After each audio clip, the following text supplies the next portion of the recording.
السلام علیکم ورحمۃ اللہ وبرکاتہ۔ الحمدللہ وکفا والصلاة والسلام علی عباده الذین اصطفى اما بعد اللہم صل علی محمد وعلی آل محمد۔ محترم سامعین کرام، آج کی گفتگو میں اللہ کا مہینہ محرم یعنی عاشورہ محرم کی فضیلت کو ذکر کیا جائے گا۔ اللہ تعالی جل شانہ کا اپنے بندوں پر احسان ہے کہ وہ دنوں اور مہینوں کے گزرنے کے ساتھ ساتھ انہیں مسلسل اور پے در پے نیکیوں کے اوقات اور لمحات سے نوازتا رہتا ہے تاکہ انہیں ان کے نیک کاموں کا پورا بدلہ اور بڑھا چڑھا کر اجر و ثواب عطا کرے۔ چنانچہ ابھی حج کا مبارک موسم گزرا، اس کے بعد ایک معزز محترم مہینہ سایہ فگن ہو گیا اور وہ ہے اللہ کا مہینہ محرم۔ آپ صلی اللہ علیہ وسلم نے سوائے محرم کے نفلی طور پر کسی بھی پورے مہینے کا روزہ رکھنا مستحب قرار نہیں دیا۔ پیارے نبی صلی اللہ علیہ وسلم کا ارشاد ہے، افضل الصیام بعد رمضان شہر اللہ المحرم۔ رمضان المبارک کے روزوں کے بعد حرمت والے مہینہ یعنی محرم کا روزہ تمام نفلی روزوں سے افضل ہے۔ صحیح مسلم۔ یوم عاشورہ کی بڑی فضیلت ہے۔ اس دن کے روزے کی فضیلت حضرات انبیاء علیہ السلام کے درمیان بھی معروف اور مشہور تھی۔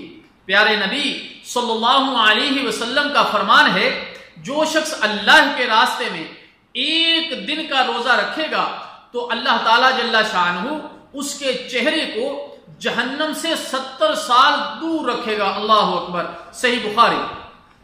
امام مسلم رحمہ اللہ تعالی نے نقل کیا ہے کہ رسول اللہ صلی اللہ علیہ وسلم نے ارشاد فرمایا کہ عاشورہ کے روزہ سے متعلق میں اللہ تعالیٰ جل شانہ سے امید کرتا ہوں کہ وہ گزشتہ سال کے گناہوں کا کفارہ بن جائے گا۔ صحیح مسلم۔ حضرت عبداللہ بن عباس رضی اللہ تعالی عنہ سے مروی ہے، وہ فرماتے ہیں کہ میں نے نبی مکرم صلی اللہ علیہ وسلم کو یوم عاشورہ کے دن سے بڑھ کر کسی اور دن کے روزے کو فضیلت دیتے ہوئے نہیں دیکھا اور نہ ہی ماہ رمضان سے بڑھ کر کسی اور مہینے کو فضیلت دیتے سنا۔ صحیح بخاری۔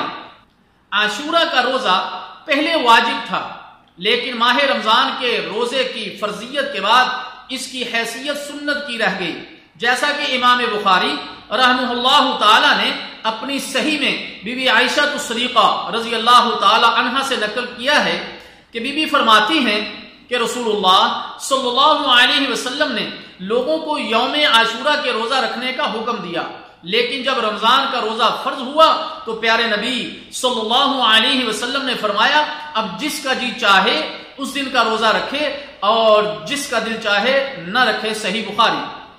رہ گئی بات عاشورہ کے دن روزہ رکھنے کی حکمت کے بارے میں، تو اس کی حکمت کو حضرت عبداللہ بن عباس رضی اللہ تعالی عنہ کی حدیث سے ظاہر کیا گیا ہے، جو صحیح بخاری میں اس طرح آئی ہے کہ نبی مکرم صلی اللہ علیہ وسلم جب مدینہ منورہ تشریف لائے تو یہودیوں کو یوم عاشورہ یعنی محرم کی 10ویں تاریخ کا روزہ رکھتے ہوئے دیکھا۔ دریافت کرنے سے پتہ چلا کہ وہ مبارک دن ہے جس میں اللہ تعالیٰ جل شانہ نے بنی اسرائیل کو ان کے دشمن یعنی فرعون سے نجات دی تھی۔ تو اس دن شکریہ کے طور پر حضرت موسیٰ علی نبینا علیہ السلام نے یہ روزہ رکھا۔ تو پیارے نبی صلی اللہ علیہ وسلم نے فرمایا تھا کہ حضرت موسیٰ علیہ السلام کی اتباع کا میں تم سے زیادہ حقدار ہوں۔ چنانچہ پیارے نبی صلی اللہ علیہ وسلم نے خود بھی اس دن روزہ رکھا اور صحابہ رضی اللہ تعالی عنہ اجمعین کو بھی روزہ رکھنے کا حکم دیا۔ صحیح بخاری۔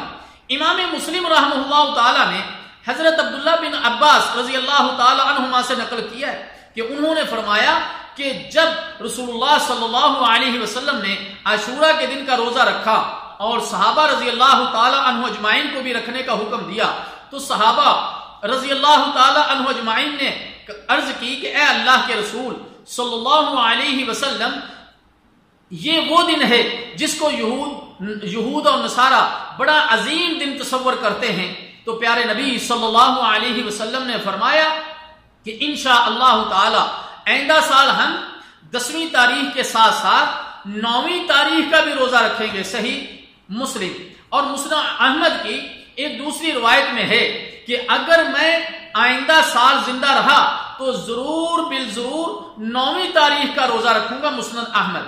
اس طرح یہود کی مخالفت ہو جائے گی کہ اس دن کو عید کا دن نہ سمجھتے ہوئے صرف روزہ رکھنے پر اکتفا کیا جائے، اس لیے کہ یہود اس دن عید مناتے ہیں جسے وہ عید الفصیح یعنی نجات و خلاصی کی عید کے نام سے معصوم کرتے ہیں، جو ان کی نظروں میں تمام عیدوں سے اہم ہے۔ اس لیے ہمارے لیے یہ بات مشروع قرار دی گئی ہے کہ ہم 10ویں تاریخ کے ساتھ 9ویں تاریخ کا بھی روزہ رکھیں۔ اور کچھ علماء کرام نے یوں کہا ہے کہ 9ویں تاریخ کا اور 10ویں تاریخ کا روزہ رکھا جائے، لیکن اگر کسی کا 9ویں تاریخ کا رہ جائے تو وہ 10ویں کے ساتھ 11ویں تاریخ کو ملا لے۔ اور اگر کوئی شخص کسی شرعی حاجت کی وجہ سے صرف ایک ہی روزہ رکھنا چاہتا ہے تو انشاءاللہ تعالی اللہ تعالی جل شانہ سے ہم امید کرتے ہیں کہ اللہ تعالی اس کو اس کا اجر عطا فرمائیں گے۔ شیخ عبداللہ بن جبرین رحم اللہ تعالی فرماتے ہیں اس دن شیعہ حضرات کا ماتم، نوحہ کرنا، منہ نوچنا، گریبان چاک کرنا یہ ایک قبیح بدعت ہے جس کی کوئی اصلیت اور حقیقت سنن مطہرہ سے ثابت نہیں ہے۔ اس لیے آپ خود بھی ان دنوں کا روزہ رکھیے اور اپنے بیوی بچوں کو بھی اور گھر والوں کو روزہ رکھنے کی ترغیب دیجیے۔ ہم اللہ تعالیٰ جل شانہ سے دعا کرتے ہیں کہ اللہ تعالیٰ جل شانہ ہمیں قرآن و سنت، اطیع اللہ و اطیع الرسول صلی اللہ علیہ وسلم پر چلنے کی توفیق عطا فرمائے اور ہر قسم کی منکرات و بدعات سے بچنے کی توفیق عطا فرمائے۔ والسلام علیکم ورحمۃ اللہ وبرکاتہ۔